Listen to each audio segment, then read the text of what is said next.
आय प्रविशति रुदितेषां भक्ति सूत्रोपनद्धः। खरेखर निर्धन लोको पण धन्य छे के जेना जीवननी अंदर भगवाननी भक्ति छे।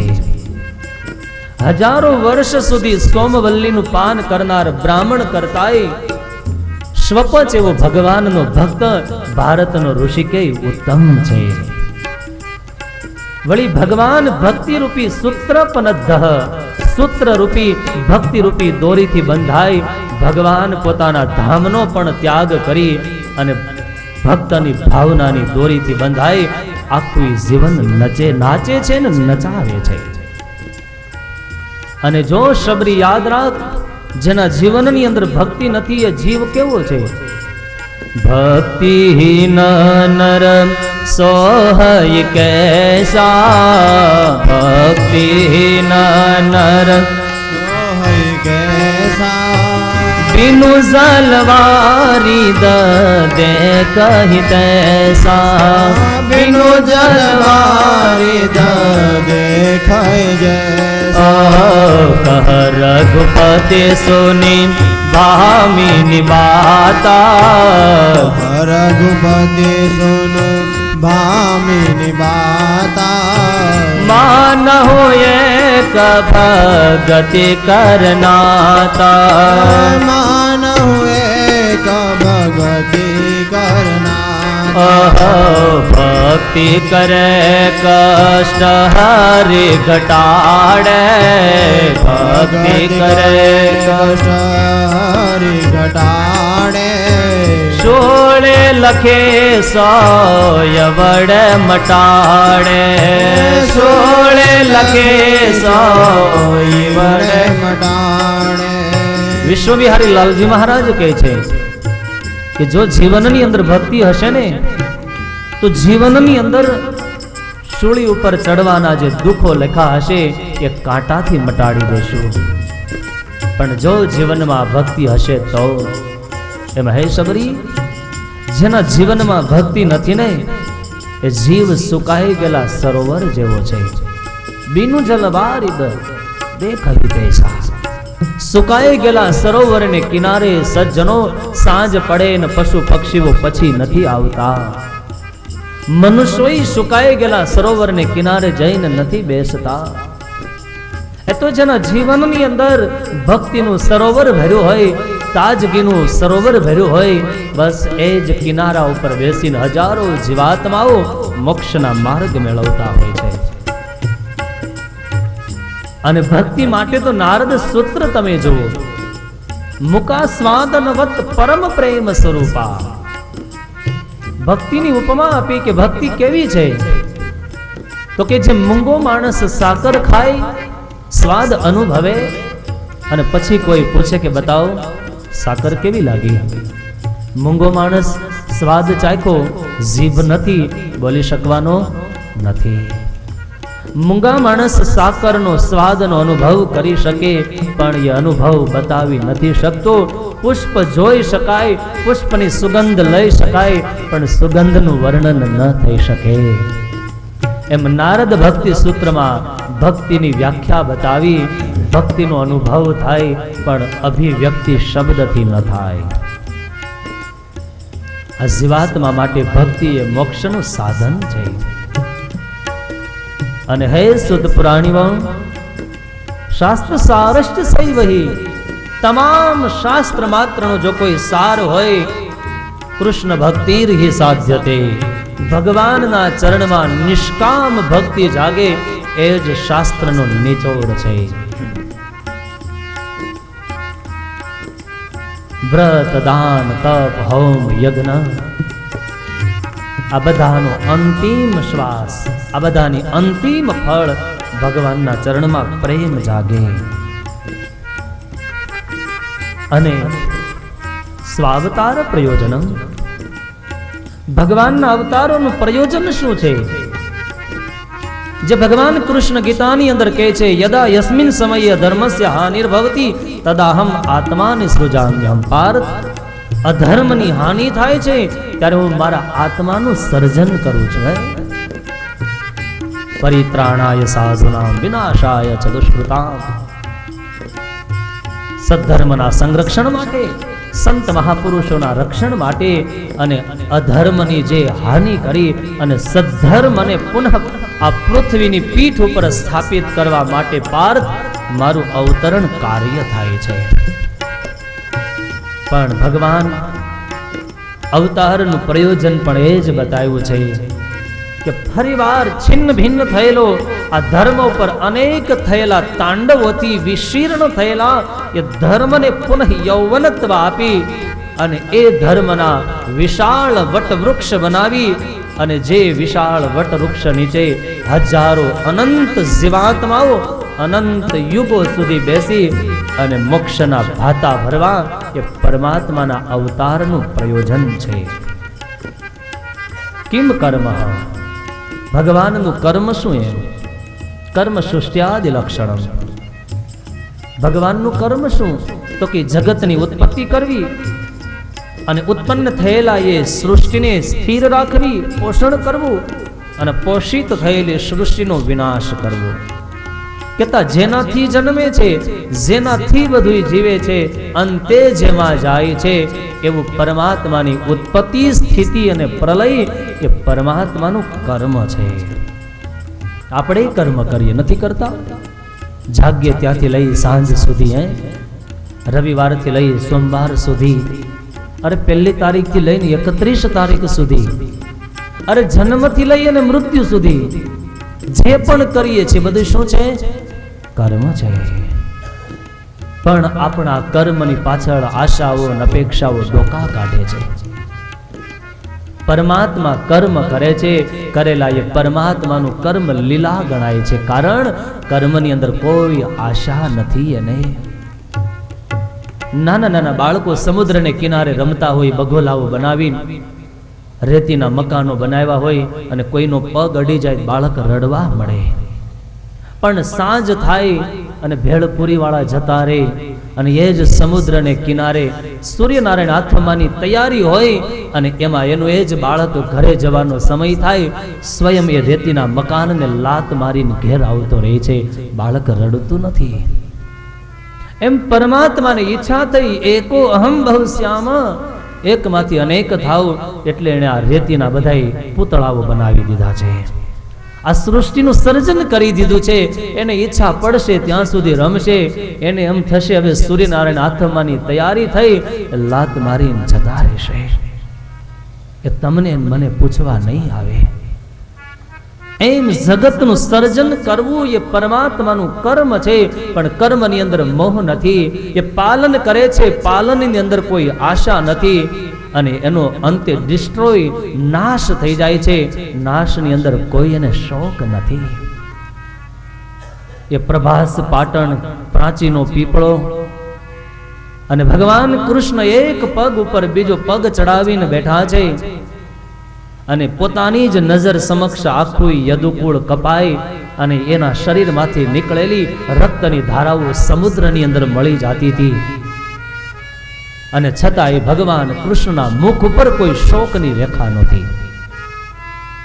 આખું યદુકુળ કપાઈ જતું હતું.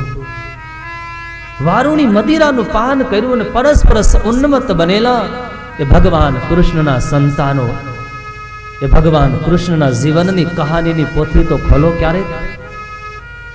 એના ચરિત્રો ગવાય, એની કથાઓ થાય, જેણે દુઃખોના સામનાઓ કર્યા છે. વિચાર કરો, એ ભગવાન કૃષ્ણનો જન્મ મથુરાની જેલમાં થયો. જગ્યાએ કોઈ સારી નહોતી મળી. જન્મતાની સાથે જ સંરક્ષણ માટે અંડરગ્રાઉન્ડ થવું પડ્યું. સીધું જ એને ગોકુળમાં જવું પડ્યું. અને ગોકુળની અંદર ગયા પછી જન્મના 6 જ દિવસે બકાસુરની બેન પૂતના એના પ્રાણ લેવા આવી છે. આટલું નહીં, એ જ પૂતના ગયા પછી શક્તાસુર, બકાસુર, અઘાસુર, એક એક અસુરોએ ભગવાન કૃષ્ણના પ્રાણનું પાન કરવા આવ્યા હતા. વળે એ જ ભગવાન કૃષ્ણને સગા મામાને મારવો પડે, કંસને મારી અને ભગવાન કૃષ્ણ ગોકુળની અંદર, ભગવાન કૃષ્ણ મથુરામાં રહ્યા છે અને અંતે સમાજે ભગવાન કૃષ્ણને મથુરામાં ન જીવવા દીધા. પૃથ્વીનું કોઈ સ્થાને ન આપ્યું અને એને સમુદ્રની અંદર જઈ અને બેટ દ્વારિકા વસાવવી પડી. આટલેથી ભગવાન કૃષ્ણનું જીવન નથી અટકતું કરુણાથી. પણ એ જ ભગવાન કૃષ્ણ ગીતામાં ઘોષણા કરે, ધર્મના સ્થાપન અને સાધુના રક્ષણ માટે હું પૃથ્વી ઉપર આવું છું. અને એના જ સંતાનો ધર્મ મર્યાદાઓની પાળ તોડી નાખે છે. ઋષિ મુનિઓ પાસે જઈ અને પિંડારક ક્ષેત્રની અંદર પેટ ઉપર તાંસળાઓ બાંધી અને ખોટો સ્વાંગ સર્જીને પૂછે કે બતાવો, આના ઉદરમાંથી સ્ત્રીનો પુરુષનો જન્મ થશે કે બાળકીનો જન્મ થશે? વિચાર તો કરો, એ ભગવાન કૃષ્ણના જીવનની કહાની.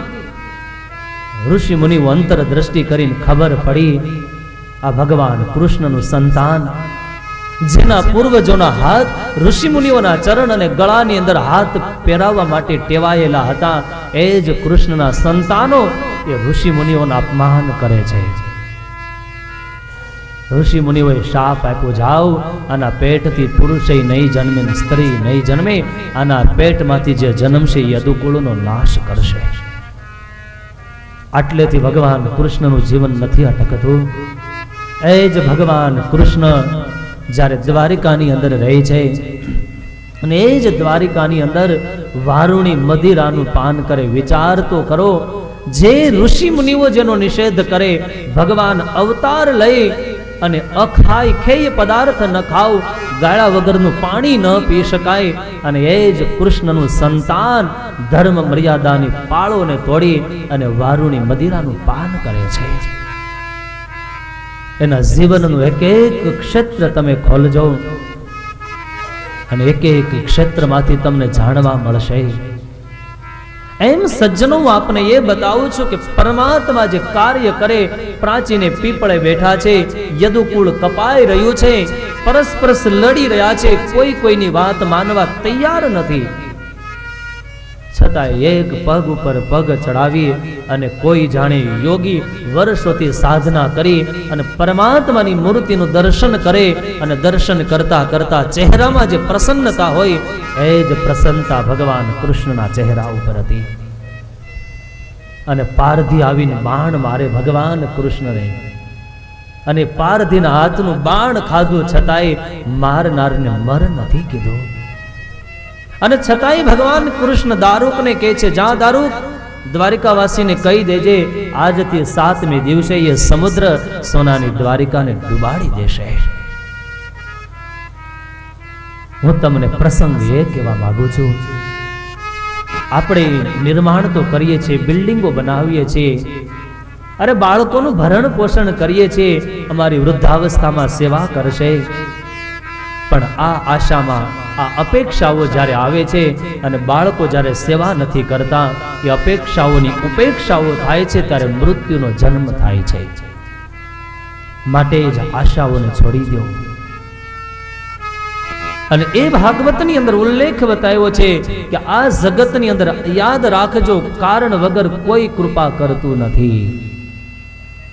મરનારની ચિત્તા ઉપર ચાહનારાઓ ચડતા નથી, કે શે અમે મરી જશું પણ પાછળથી કોઈ મરતા નથી.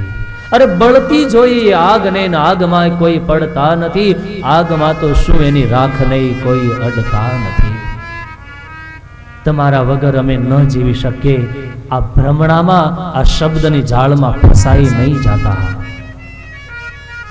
કોઈ કોઈની પાછળ મરતું નથી, કોઈ કોઈની પાછળ સળગતું નથી. એ સતી રિવાજમાં તો જબરજસ્તી સળગાવી દેવામાં આવતી હતી. અને રાખને અડી ગયા હોય ને તોય નાવું પડે, અભડાઈ જતા હોય. આખી જિંદગી સામે મળે ને અપશુકન માનતા હોય, એ માણસ મરી જાય, એની સ્મશાન યાત્રા સામે મળે, માણસ શું બોલે? શુકન થયા. શું સમાજના ત્રાજવાઓ છે, ક્યાં ત્રાજવામાં મૂકી ન્યાય અને અન્યાયને તોડે, કઈ કલ્પના નથી થતી. જે દિવસે શ્વાસ ચાલતો હતો તેથી અપશુકન થતા હતા, અને આજે શ્વાસે જતો રહ્યો, એમાં શુકન થાય તને? બસ સંસારથી ઉપરામ બનો. અને એ ભાગવત કથાની અંદર પરમાત્માના અવતારનું પ્રયોજન માત્ર જીવાત્માનું કલ્યાણ સિવાય બીજું કંઈ નથી. અને સુત પુરાણીને શૌનક ઇત્યાદિક ઋષિમુનિઓએ વચ્ચે બે બીજા પ્રશ્નો પૂછ્યા છે કે જે બે પ્રશ્નોની અંદર ભાગવત કથાની રચના અને રચયિતાનો સંવાદ છે. બાપજી અમને એ બતાવો, આ ભાગવતની રચના કોણે કરી? અને આ રચના થયા પછી ભાગવત કથા સુખદેવજી મહારાજે સાંભળી અને સમજી, પણ સુખદેવજી તો બ્રહ્મદ્રષ્ટા સંત છે. માં અરણી દેવીના ઉદરમાં 16 વર્ષ રહ્યા અને જ્ઞાન પ્રાપ્ત કર્યું છે. આવા અપેત કૃત્ય, પૂર્ણ કૃત્ય છે, જેને વસ્ત્રોની જરૂર નથી. આવા દિગંબર એ યોગીઓના પણ ગુરુ સુખદેવજી મહારાજને ભાગવત કથા શા માટે ભણવી પડી?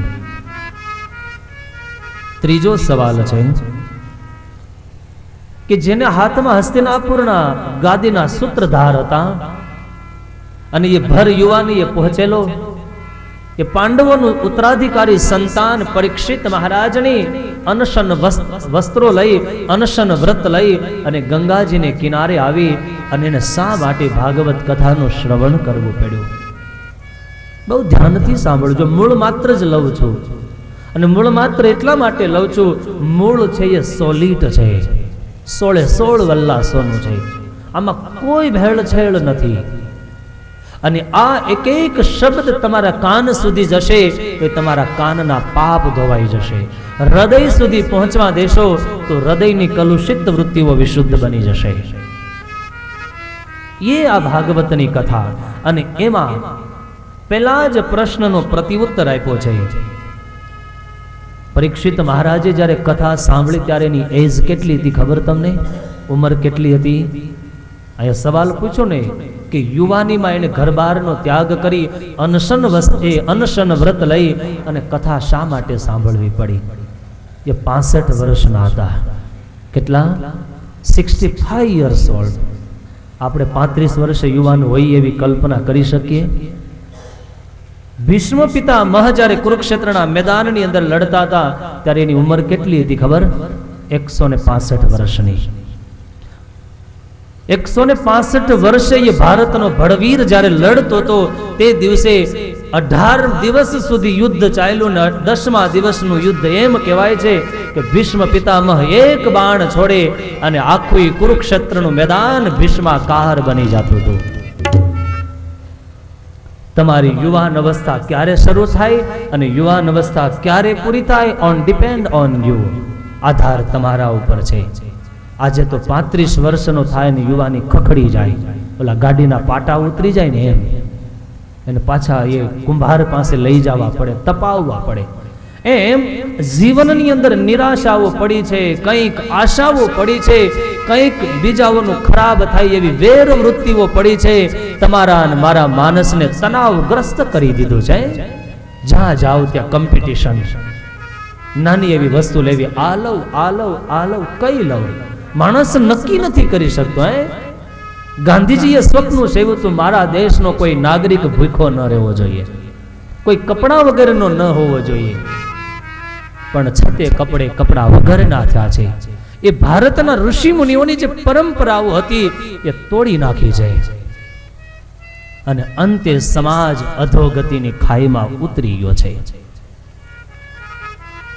ભાગવતની કથાની રચના 17 પુરાણ વ્યાસજીએ રચા. શાંતિ નથી મળી એને, કારણ સકામ કર્મોની વાત કરવામાં આવ્યું, સકામ કર્મોનું પ્રતિપાદન કર્યું અને માટે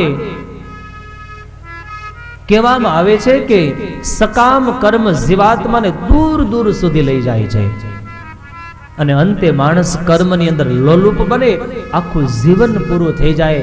જીવને યુટર્ન માટે કોઈ રસ્તો નથી મળતો. દ્વાપર યુગના અંત ભાગની અંદર માં સત્યવતી અને પિતા પરાશર થકી વ્યાસ નારાયણનો જન્મ થયો અને બદ્રિકાશ્રમની અંદર રહી અને બોરડીના બોર ખાઈ અને સાધના કરી માટે એનું નામ બાદરાયણ પડ્યું. વેદ એક હતો, વ્યસ્તા વેદા એન સહ ઇતિ વેદવ્યાસ. જેણે વેદોને ગૂંથ્યા, જેણે વેદોને વિભાજિત કર્યા માટે એનું નામ પાડવામાં આવ્યું વેદવ્યાસ. યમુનાજીના કૃષ્ણ દ્વીપની અંદર જેનો જન્મ થયો માટે એક એમનું નામ કૃષ્ણ દ્વૈપાયન પણ પાડવામાં આવ્યું છે. અને એ મહર્ષિ વેદવ્યાસજીને ભાગવત કથાની રચના માટે નારદજી અને વેદવ્યાસજીનો સંવાદ કહેવામાં આવ્યો છે. બહુ ધ્યાનથી સાંભળજો. હરિદ્વાર ક્ષેત્રથી 300 કિલોમીટર ઉત્તરાખંડ ભૂમિની અંદર આગળ જાઓ એટલે બદ્રીનાથ ક્ષેત્ર આવે. બદ્રીનાથથી તમે 3 કિલોમીટર દૂર જાઓ એટલે ભારતની સરહદ પૂરી થઈ જાય અને ચીનની બોર્ડર શરૂ થાય. અને ત્યાં માના ગામ કરી અને ભારતનું છેલ્લું ગામ છે. અને એ માના ગામની બાજુમાં વ્યાસ ગુફા છે અને ત્યાંથી થોડે દૂર જાઓ એટલે ગણેશ ગુફા છે. અને એનાથી થોડા નીચે ઉતરો એટલે સરસ્વતી નદી જ્યાંથી નીકળે ત્યાં ભીમપુલ છે. અને ભીમપુલથી 10 કદમ આગળ વધો એટલે એક નાના એવા જગ્યામાંથી આખી સરસ્વતી નદી નીકળે છે, જેને સરસ્વતી ઉદ્ગમન કહેવામાં આવે. ભીમપુલ એટલા માટે કહેવામાં આવે કે જ્યારે પાંડવોએ સ્વર્ગારોહણ કર્યું ત્યારે દ્રૌપદી કહે છે કે ભીમને કે ભીમ, સરસ્વતી નદી અહીંયા નીચે છે, જવા માટે કોઈ રસ્તો નથી. ભીમે પહાડ ઉઠાવીને મૂકી દીધો માટે એનું નામ પડી ગયું ભીમપુલ. વ્યાસ ગુફા અને ગણેશ ગુફા ઘણી દૂર છે. અને વ્યાસ ગુફામાં વ્યાસજી બેઠા છે અને ગણેશ ગુફામાં ગણેશજી બેઠા છે. વ્યાસ નારાયણ દૂર રહી અને બોલે છે અને ગણપતિજીએ લખ્યું ગ્રંથ તૈયાર થયો. 1,00,000 શ્લોક જેના છે, જેનું નામ મહાભારત, આવું ગ્રંથ નામ પાડવામાં આવ્યું છે.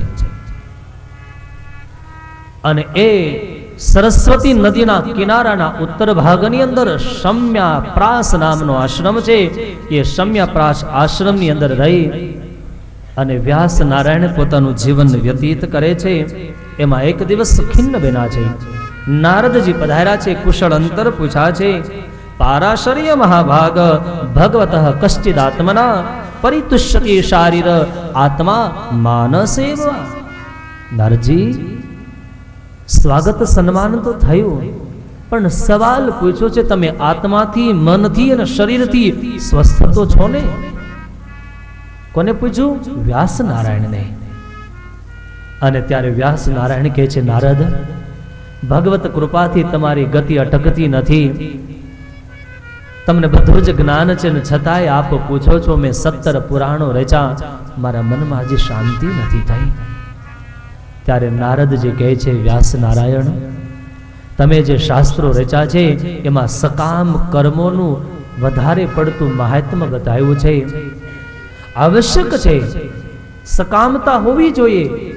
કારણ કે જીવ જે નાસ્તિક બન્યો છે એને આસ્તિક તરફ લાવવા માટે પેલા પ્રલોભન આપવામાં આવે.